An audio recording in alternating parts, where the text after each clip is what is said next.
What's up, y'all? It's Dr. David Roney. We're making it. Day 21 of 31 in the month of May of days of posting financial content to YouTube. This was a challenge I introduced to myself to get me to be more consistent. And I'm doing it, man. I'm doing it. Habits are changed by consistency and hard work. And I'm working hard and I'm doing it every day. Today we're talking about picking majors and your trajectory of where your career goes. I think it's very important, man. Early in life, you don't get a lot of information, at least I didn't, where people were talking about, your college major sort of determines what you do later in life, right? The reality is most people aren't thinking that far ahead, but college didn't last that long. Undergrad's 4 years. Some people doing it in 3. Some people doing it 6. But the reality is it's a short time, right? Like before you know it, it's going to be over and you have to enter the workforce. And part of being successful, part of being financially independent is understanding where your income is going to come from. And right off the bat, if you choose a major that hamstrings you on what industry you can enter into, afterwards, that sort of lowers your income producing potential, right?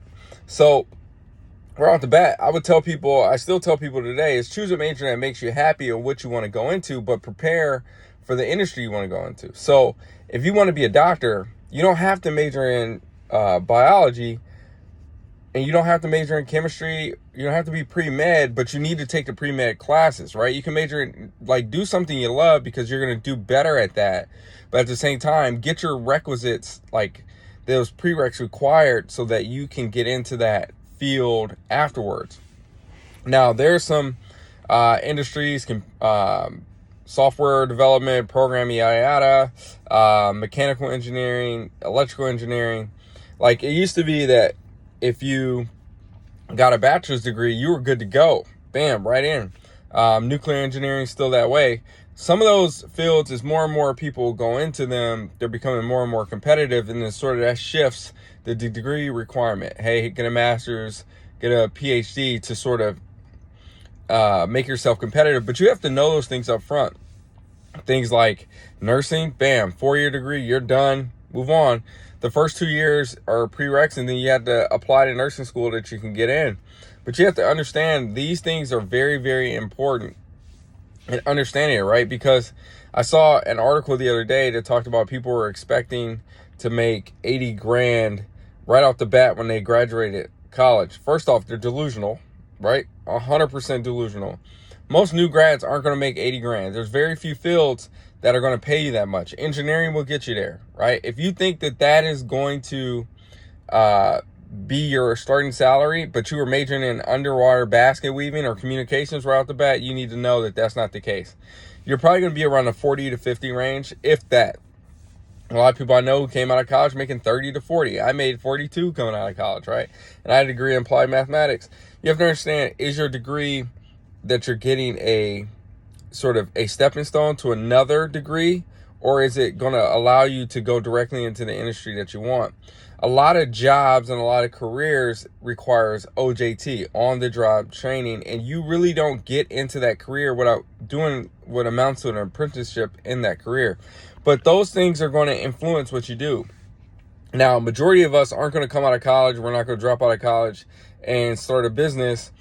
So you have to understand, if you want to be an entrepreneur, you need some capital to start with. Majority of us are not going to be well off, and our parents aren't going to be leaving us multi-million. If they do, cool. You can take some risk. But right off the bat, you have to get some starting capital. And if you're unproven, then you got to build up that capital yourself. It's going to be on you to figure that out. You need to network appropriately. You need to make sure you get exposed to the events to know, in different fields, to know what you're going to be able to accomplish. Now, college is supposed to be fun. College is supposed to allow you to explore, but you got to know that right off the bat, these things are important to talk about and to understand the different aspects of what you can do. Now, what you decide to do, what you decide to sort of major in, can have drastic implications of what happens later, right? If you want to go to medical school, you want to go to dental school, you want to go to pharmacy school, whatever, any professional degree, but you didn't do any of your prereqs, well, guess what?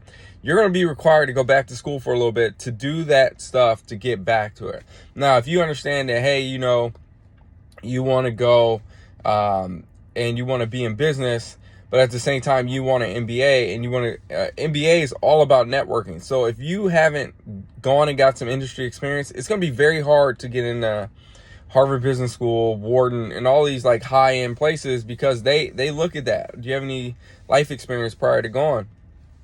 Now, if you want to be a lawyer, yeah, the higher the school, like the higher tier school that you go to, the better off you're going to be. And understanding that up front and preparing yourself is one thing.